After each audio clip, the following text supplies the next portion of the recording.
Hello friends, आज हम बात करेंगे मैथ्स पर्सन गुणनखंड, जो आपके एग्ज़ाम में काफ़ी महत्वपूर्ण है। 1 से 2 क्वेश्चन निश्चित हर शिफ्ट में पूछा गया है, हर साल पूछा गया है, इस बार भी आएगा। क्यों?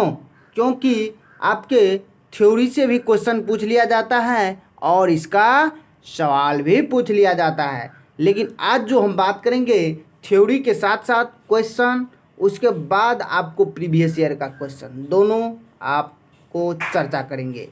तो फर्स्ट बात है गुणनखंड यानी फैक्टराइजेशन। तो हम पहले गुणनखंड के परिभाषा देखते हैं। कहता है वह संख्या जो दी गई संख्या को पूर्णतः विभक्त कर दे, वह दी गई संख्या गुणनखंड कहलाता है। कहने का अर्थ हुआ दी गई संख्या वह पूर्णतः सभी संख्या को काट दे, उसी को हम क्या कहेंगे? गुणनखंड।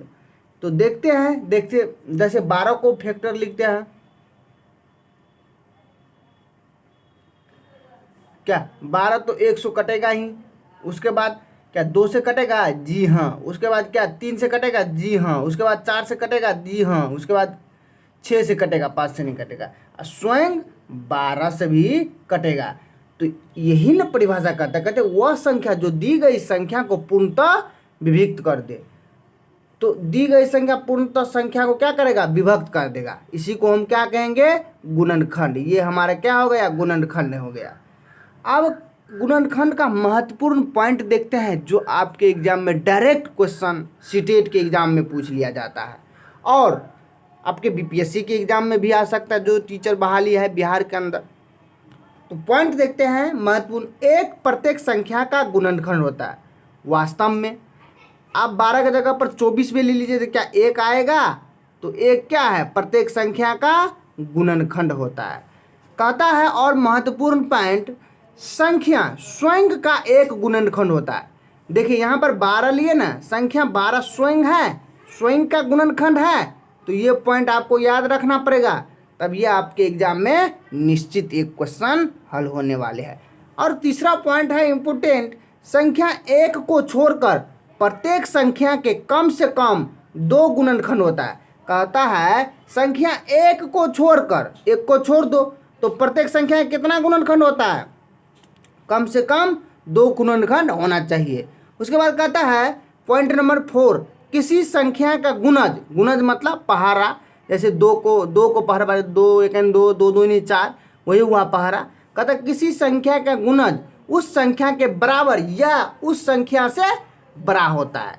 कहता है किसी संख्या का गुणज उस संख्या के बराबर या उस संख्या से बड़ा होता है। वास्तव में अब 2 को पहाड़ा पढ़ेंगे, क्या अनंत तलिक पढ़ सकते हैं? हम लोग तो 10 तलिक याद किया है, लेकिन क्या उसको अनंत तलिक पढ़ सकते हैं ना? जी हाँ।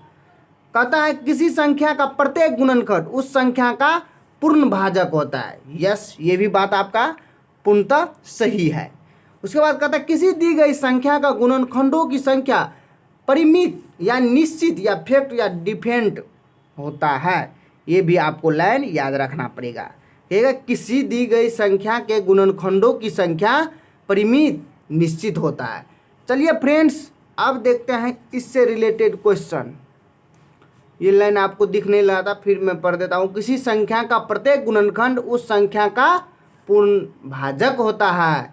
ये लाइन आपके डायरेक्ट एग्जाम में आता है। उसके बाद कहता है किसी दी गई संख्या के गुणनखंडों की संख्या परिमित निश्चित होता है। ये भी आपका लाइन महत्वपूर्ण है। अब इससे रिलेटेड क्वेश्चन देखते हैं, जो आपको थ्योरिकल महत्वपूर्ण विविया क्वेश्चन है। क्वेश्चन है, कहता है किसी संख्या का गुणनखंड होता है क्या? संख्या के बराबर। जी, संख्या को तो बराबर होगा। जैसे आप 6 ले लीजिए तो 6 को क्या 1 लिख सकते हैं, उसके बाद 2 लिख सकते हैं, फैक्टर तोड़ेंगे गुणनखंड, उसके बाद 3 लिख सकते हैं, स्वयं 6 भी लिख सकते हैं। तो क्या ये संख्या के बराबर हुआ? उससे अधिक नहीं, उससे कम होगा। उससे क्या होगा? कम। तो आपका राइट आंसर यही हो जाएगा। कम कैसे नहीं हुआ? देखिए 1 2 3 4, चारों को फैक्टर हुआ तो क्या 6 से कम हुआ?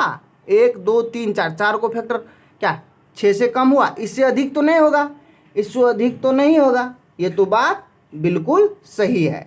तो आपका राइट आंसर हो जाएगा इस ऑप्शन में, किसी संख्या का गुणनखंड होता है तो संख्या के बराबर या उससे कम। मैंने इस पॉइंट को अभी तुरंत मैंने चर्चा किया हूँ।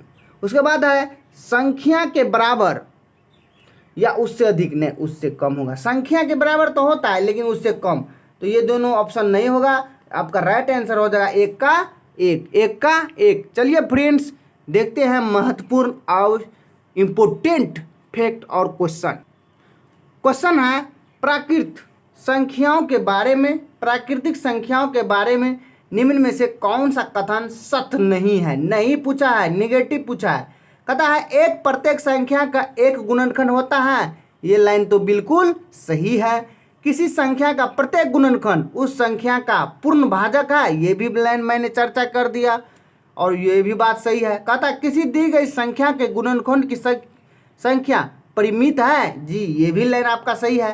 कहता है एक सबसे छोटी आवाज संख्या है, जी नहीं, एक सबसे छोटी आवाज संख्या नहीं है, दो सबसे छोटी आवाज संख्या। एक हमारा क्या है, विषम संख्या, तो ये हमारा गलत हो गया और हमको क्या ढूंढना है, निगेटिव। तो कहता है केवल तीन, केवल दो, तीन और चार नहीं, केवल 4 होगा। तो राइट आंसर आपका क्या हो जाएगा, 2 का 4। देखिए आपके सीटेट के एग्जाम में ये महत्वपूर्ण पूछा गया है क्वेश्चन और पूछेगा और आएगा। इस टाइप के बहुत क्वेश्चन था, लेकिन मैंने जो बीबीएक क्वेश्चन और गुणनखंड से रिलेटेड था, बहुत था गुणनखंड से रिलेटेड, इसी टाइप के आपका क्वेश्चन एक क्वेश्चन आता है।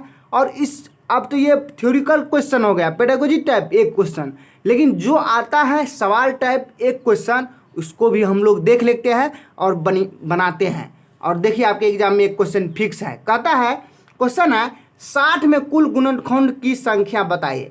यहाँ पर संख्या की चर्चा कर दिया, क्योंकि एक आता है गुणनखंड संख्या का योगफल, एक आता है अभाज्य गुणनखंड और यहाँ पर गुणनखंड की संख्या।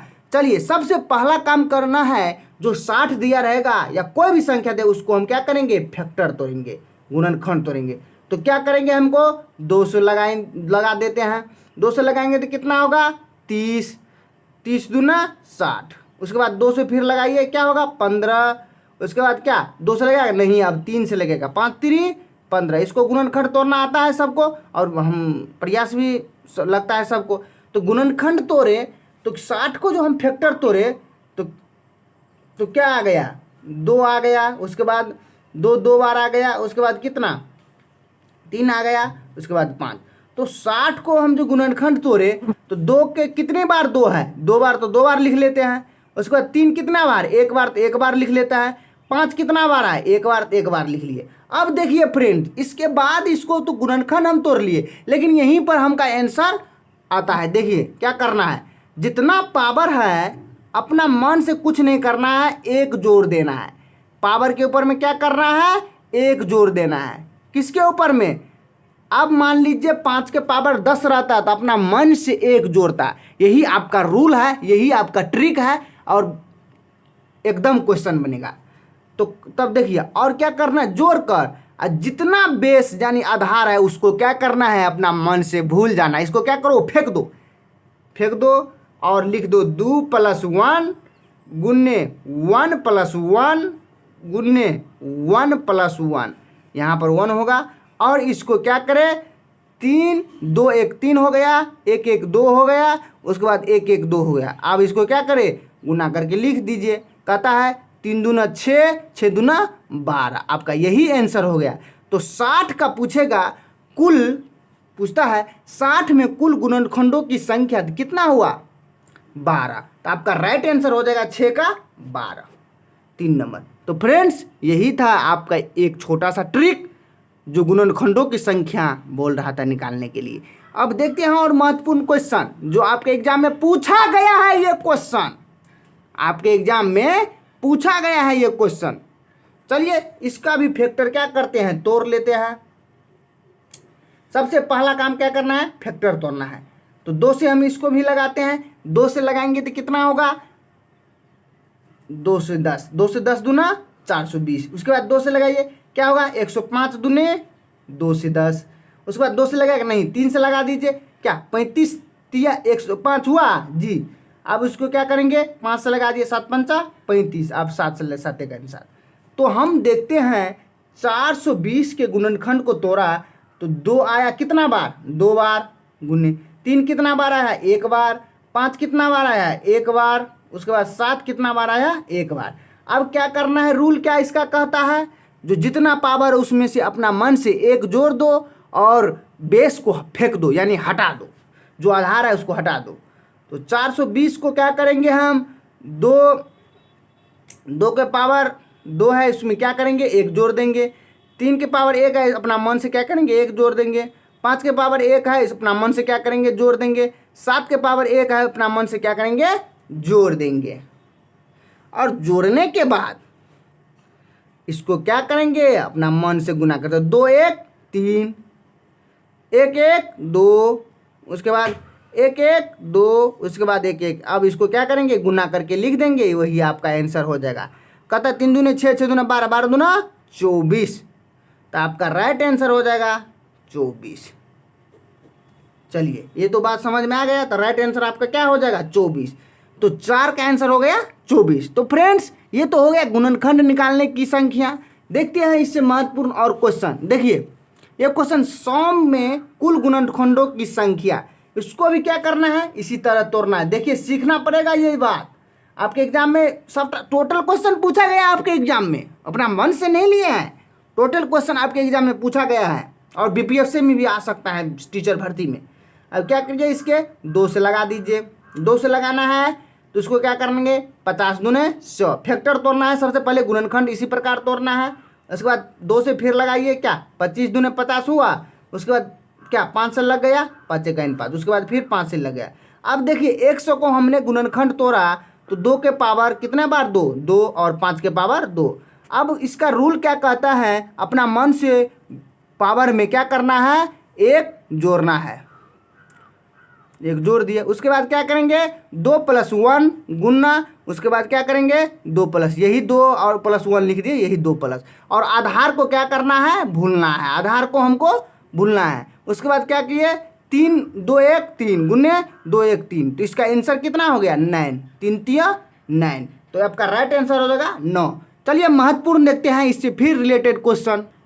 फ्रेंड्स देखते हैं 180 में कुल गुणनखंडों की संख्या। बताइए आप लोग इस क्वेश्चन का आंसर 180 का में कुल गुणनखंडों की संख्या आप लोग अपना मन से बनाइएगा, जो मैंने रूल अभी बताया हूं उस रूल से बनाइए गुणनखंड की संख्या, और कमेंट बॉक्स में प्यारा सा आंसर लिखिए। देखते हैं कितना स्टूडेंट बना पाते हैं, सीखा कि नहीं, यही आपका आंसर होगा। क्वेश्चन कहा है 180 में कुल गुणनखंडों की संख्या, ये क्वेश्चन मैं छोड़ देता हूं, आप लोगों के बीच बनाकर कमेंट बॉक्स में लिखिएगा। अब जो नेक्स्ट स्टेप है, कहता है 210 में धनात्मक गुणनखंडों की योगफल पूछा गया है। यहाँ पर रूल चेंज हो जाएगा। देखिए ऐसे तोड़ के बनाइएगा, आपका लंबा प्रोसेस हो जाएगा, लोग जो ट्रिक है उससे बनाइए, आपका महत्वपूर्ण निश्चित आपका 1 नंबर पक्का हो जाएगा। चलिए 2 से 10 का हम क्या करेंगे, फैक्टर तोड़ेंगे। यहाँ पर रूल चेंज हो जाएगा, यहाँ पर धनात्मक गुणनखंडों का योगफल हमको पूछा गया है, वहाँ पर संख्या की चर्चा किया था, यहाँ पर हमको क्या कर रहा है, योगफल को। तो सबसे पहला काम है, यहाँ पर भी हमको क्या करना है, 2 से 10 को गुणनखंड फैक्टर तोड़ना है। 2 से 10 को गुणनखंड फैक्टर तोड़ेंगे, तोड़ते हैं इस प्रकार, 105 दूने 2 से 10। उसके बाद फिर क्या करेंगे, 300 लगा देंगे, 35 दिया 105, फिर क्या करेंगे 500 लगा देंगे, 7 5 35 7 1। अब इसको क्या करेंगे, हम लिख लेते हैं। कैसे लिखेंगे, फैक्टर जो था इस प्रकार 2 से 10 का, 2 के पावर कितना बार आया, 1 बार, उसके बाद 3 के पावर कितना बार आया, 1 बार, उसके बाद 5 के पावर कितना बार आया, 1 बार, उसके बाद 7 के पावर कितना बार आया, 1 बार। देखिए फ्रेंड्स उसमें तो पावर में 1 जोड़ना था तो वो हमारा संख्या निकलता था, लेकिन हम योगफल कैसे निकालेंगे। योगफल निकालने के लिए सबसे पहला काम करना है, जितना दिया है तो यहाँ पर 2 1 बार आया है तो 2 को हम 0 से हम शुरुआत करेंगे, 2 के पावर 0 प्लस 2 के पावर 1। अब तो नहीं ना है, अब नहीं है तो नहीं लिखना है। उसके बाद क्या करेंगे, 3 के पावर फिर 0 से स्टार्ट करेंगे, फिर गुना नहीं जोड़ प्लस, उसके बाद 3 के पावर 1। हाँ यहाँ पर अगर 2 के पावर 2 रहता तो 2 तक लिखते, 2 के पावर 0 प्लस 2 के पावर 1 प्लस 2 के पावर 2। अगर 5 तक लिख रहा था 2 के पावर तो 0 से स्टार्ट करके 5 तरीके लिखते। तो फ्रेंड्स अब यहाँ पर देखते हैं 5 के पावर 0 प्लस 5 के पावर 1। देखिए उसके बाद फिर क्या लिखेंगे 7 के पावर 0 प्लस 7 के पावर 1। अब इसको क्या करेंगे, देखिए फ्रेंड, अब कहिएगा 2 के पावर 0 का मान कितना है भाई। देखिए सूर्य फ्रेंड्स, किसी भी संख्या का पावर अगर 0 रहे तो उसका वैल्यू 1 होता है। क्या होता है? 1। आप लोग याद रखिएगा। तो x के पावर 0 तो 1, तो x के जगह पर हमारा 2 है। आप दुनिया के जितने भी संख्या लीजिए, मनुष्य लीजिए, संख्या के मतलब अगर किसी के आदमी के पावर भी 0 आ जाएगा ना तो उसका मान 1 होगा। तो क्या 2 के पावर 0 तो 1, और 2 के पावर 1 तो कितना 2a, 3 के पावर 0 तो 1 जोड़ 3 के पावर 1 तो 3a, 5 के पावर 0 कितना 1 जोड़ 5 के पावर 5, 7 के पावर 0 इसका मान 1 जोड़ 7। अब इसको क्या करना है, गुना करके 2 1 3, 3 1 4, 5 1 6, उसके बाद 7 1 8। इसको क्या करना है, गुना करके लिख देना है।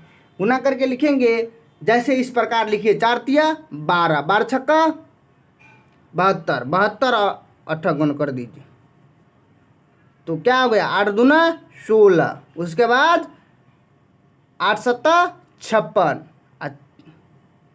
8 दूना 16, 8 सत्ता 56, 56 1 57। तो आपका राइट आंसर हो जाएगा 576। 576 है जी हाँ। 404 नंबर, 7 का 4 नंबर। तो समझ में आ गया होगा यह फ्रेंड्स। इसको मैंने गुना करके लिख दिया और तरीका यही है। क्या करना है, 2 को 10 से फैक्टर आपको तोड़ लेना है। जितनी बार आएगा 2 उतना बार लिख देना है। और शुरुआत कहाँ से करना है, 2 के पावर 0 से, और प्लस करके 2 के पावर 1, 2 के पावर 2 रहेगा तो 2 के पावर 2। चलिए इससे थोड़ा लंबा प्रोसेस, इसे थोड़ा 420 वाले देखते हैं और इसी में आपको लोगों को क्लियर हो जाएगा। चलिए क्या करना है, 420 को आप लोगों को फैक्टर तोड़ना है। क्या करना है, फैक्टर तोड़ना है। तो 420 को हम फैक्टर तोड़ते हैं 2 से लगाते हैं। तो कितने बार में, 2 से 10। उसके बाद क्या करेंगे, फिर 2 से लगाएंगे। तो क्या 2 से लगाएंगे तो कितना होगा, है बताइए, 105 होगा। 105 दूनी 2 से 10। फिर आपको क्या करना है, 335 लगेगा। फिर आपको क्या करना है, 500 लगाना है। 7 5 35 हुआ, 7 1 आंसर। आप देखिए 420 के हम फैक्टर तोड़े तो हमारा आया 2 के पावर 2 गुना 3 के पावर 1 गुना 5 के पावर 1 गुना 7 के पावर।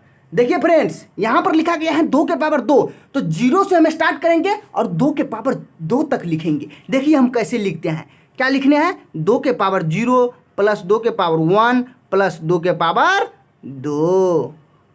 अब इसको क्या कर लिखना है, 2 के पावर 0 प्लस 3 के पावर 1, 3 के पावर 0 प्लस 3 के पावर 1, ये वाला भाग लिखे। अब ये वाला लिखते हैं,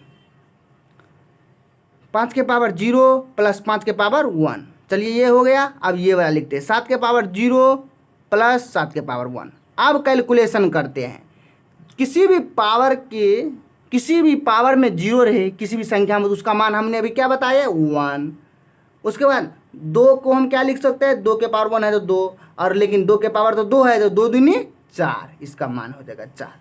अब देखिए इसका मान कितना होगा, 1। इसका मान कितना होगा, 3 के पावर 1 है तो 3, 5 के पावर 0, इसका मान भी 1। क्योंकि किसी भी संख्या के अगर पावर क्या रहेगा, 0 रहेगा तो उसका मान 1 होगा।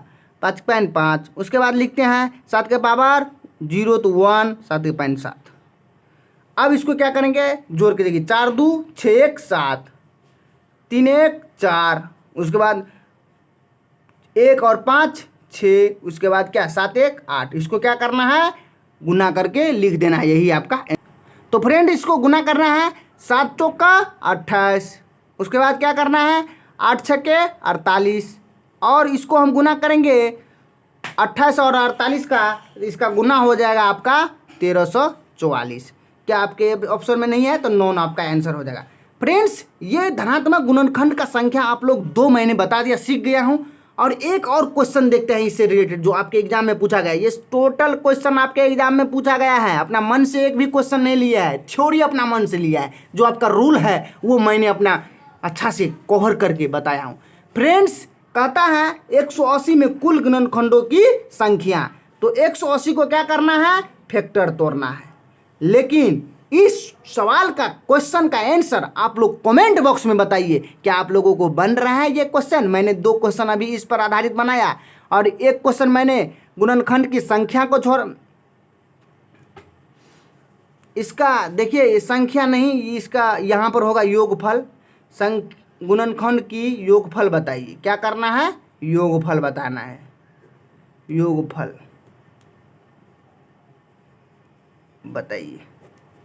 तो 180 में कुल गुणनखंडों की 180 में कुल गुणनखंड की योगफल बताइए। या तो धनात्मक नहीं लिखा रहेगा तो क्या लिखा रहेगा, योगफल बताइए 180 में।